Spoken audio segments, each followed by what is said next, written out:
Did you know that approximately 55 million people worldwide are estimated to be living with Alzheimer's disease and other dementias? As the disease progresses, many may require additional care to ensure their safety. During the middle to late stages of Alzheimer's, providing 24-hour supervision may become necessary. And in certain cases, more specialized care may be needed. It's crucial to be prepared and aware of the care options to effectively meet the care needs of your loved one. Hello, everyone. I'm Cheryl Musial, and welcome to My Care Advisors. In this episode, what is memory care? We are joined by Certified Senior Advisor Anna McMaster. She's the owner of Care Patrol of Central and South Austin. Let's listen in. Well, welcome, Anna. Thank you for joining our listeners today. Thank you so much for having me.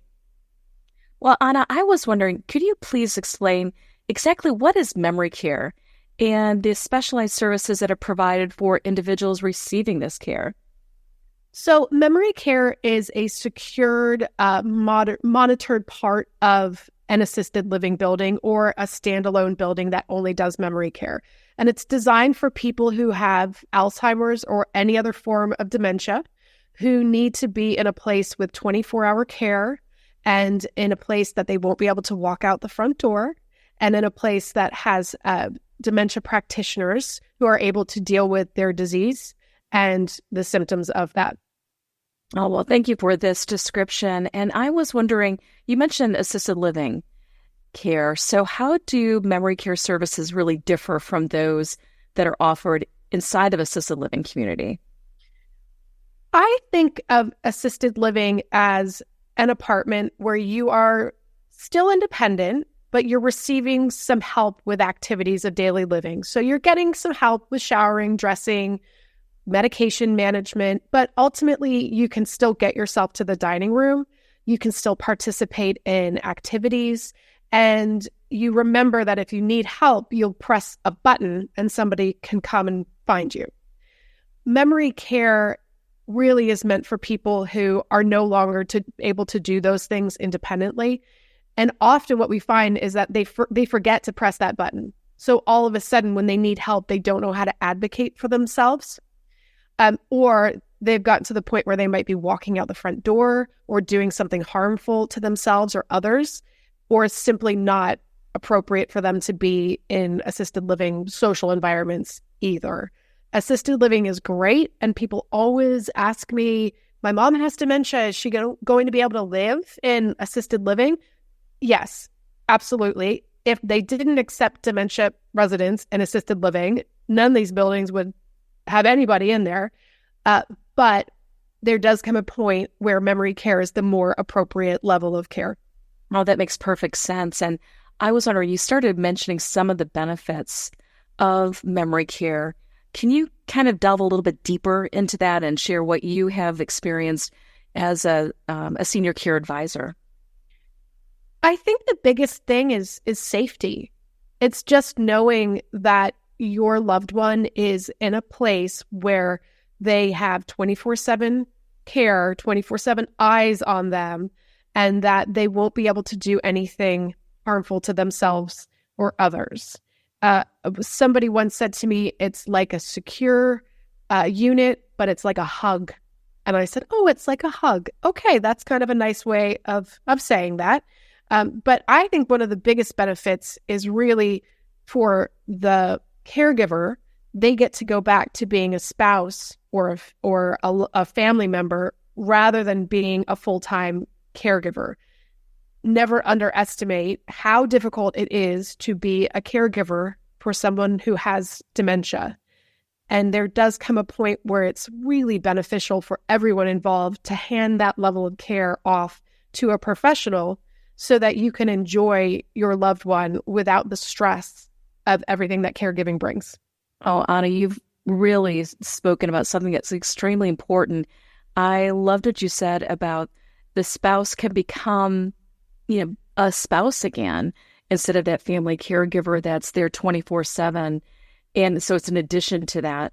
I was wondering, so I'm sure there's so many examples of those that you've been able to help over your time as a Care Patrol senior advisor. And I was wondering, do you have a story that you might be able to share with us about just that impact that memory care really made on not only on that resident, but also their family members, and you mentioned spouse as well? We deal with clients in all types of situations. And for memory care, it's often a situation that it's a crisis. Something has happened. That person has walked out the door. There's been an incident, and we're looking for memory care very quickly. But one of the most interesting cases I dealt with over the years, I had a husband and wife, Bill and Mary, who moved to Austin to be closer to their daughter. We found a phenomenal independent living community for them. They were social, they were active, they were eating again, they were just living life. And unfortunately, Bill got sick and had a very swift decline and ultimately went on to hospice and passed. So the silver lining was that Mary was already in a community. She did have support around her. She was able to get some services from home care to help her out. But we started to notice after a while that she wasn't participating in activities anymore, and she wasn't leaning on the support of her community. And it was because her dementia had progressed. And even though she wasn't wandering out the front door, she wasn't doing anything out of a social norm, she just wasn't able to keep up anymore. And she wasn't able to go to the dining room and sit at a table and have a conversation with her friends. So the daughter and I decided, let's just look at memory care. Let's just see. It might not be right, but we'll go check it out. So we went and looked at a number of memory care communities, and it's hard. This is a really hard search. It's much different than independent living. And when we were looking, she just felt, I can't imagine my mom in any of these places. Finally, we went to one and we walked in the door, and all of the residents were in a circle, and there was a band, and the band was like an old-timey folk band with a fiddle and a guitar, and they were playing old hymnals. And she burst into tears, and she said, "This is my mom's favorite hymn. She remembers all the words, and all of these ladies look like her." And we just knew that was the right fit. And we moved Mary in, and all of a sudden, because she's with other people who are at that same cognitive level, she didn't have to feel shame. She didn't have to feel any kind of embarrassment about not being able to keep up. She was just in a place that was right for her, where she was comfortable, but still living a life with purpose and with dignity. Oh, that's an amazing story. Thank you for sharing that with us and our listeners. You know, just having, as you said, just that moment where the daughter felt and knew that this was the right place. You know, that's amazing how you helped accomplish that. So I was wondering if you could just share a few more tips just for family members when they're selecting a memory care facility for their loved one. Where can they start? Well, first of all, call Care Patrol. I never discount how emotional this journey is. As a senior care advisor, I'm in and out of memory care communities all the time. But I always tell loved ones who are about to tour, this is what you're going to be walking into, because it's very, very emotional. And it's hard to see people in memory care. It's hard to see people who are in wheelchairs, who are not really with it that day, or any of those things. So I always say, just really, protect yourself, be prepared. But the best memory care communities will have activities, and they will have light, and they will have happiness. And you should look around and see how the caregivers are relating to the residents. This is not just a place that we put people in front of a TV. What are they doing? What kind of activities are they doing? Talk to all of the staff that you can. Find out who are the nurses, how often are they in the building, who's the administrator. When they have gaps with their caregivers, do they use the staffing agency and just send random people? What's the staff turnover like?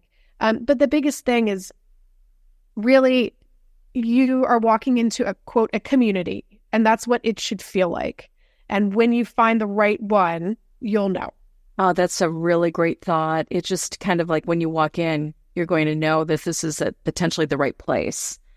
So, right? Yeah. And it's funny, I remember very distinctly the first memory care that I ever walked into when I first started Care Patrol. I walked in and it was the big building and the lobby was like Grand Central Station. There was people everywhere. There was music. They had dogs running around, cats, birds, animals, everything. And some of those residents in there, you would have never thought that they were memory care residents. They looked so great and they looked so happy. And the best places have that feeling. Well, thank you for those insights, Anna. I was wondering, as we start coming to the close of this session, what other thoughts do you have that you could share with families when they're on this search and also really just caring for their loved one that has memory care issues? You have to plan. You have to face reality and plan. And that's really hard. It's really hard to think that your loved one has a disease that has no cure and that it's a very inevitable progress through that disease. But if you make plans and you have conversations with all of the family members who are involved in this, it makes the transition so much smoother. And if there is a crisis, if there is a point where you are next to a hospital bed and you have to make a decision, if you've already planned for that and you've already had the discussions, it's just going to be a lot easier. So I always tell families, don't wait until there's a crisis. And just because you're talking to me, a Care Patrol person, that doesn't mean that we're putting mom in memory care tomorrow. But we are making plans to make sure that she is safe. And sometimes it's easier to make the transition from independent or assisted living to memory care. They're already familiar with a community environment. So I always recommend that families think about, 3 steps ahead before mom needs memory care, before dad needs memory care. Maybe assisted living would be appropriate to get him used to that sort of environment. Well, thank you, Anna, for sharing these valuable insights with our listeners. And thank you for what you do to help so many individuals live their best life. It really is an honor. I have found the job I always wanted to have, and I'm really blessed to be able to help people on this journey. Thank you, Anna, for sharing this important information with our listeners and providing such valuable insight into memory care. Listeners, to view resources, show notes, and access more My Care Advisors episodes, visit mycareadvisors.com. You can also subscribe and listen to our podcast on your favorite app. I leave you with this thought. Caring means showing up, being present, and expressing genuine concern for others. Choose to be inspired to live the best life every day. Thank you for listening. We are grateful to be your guide.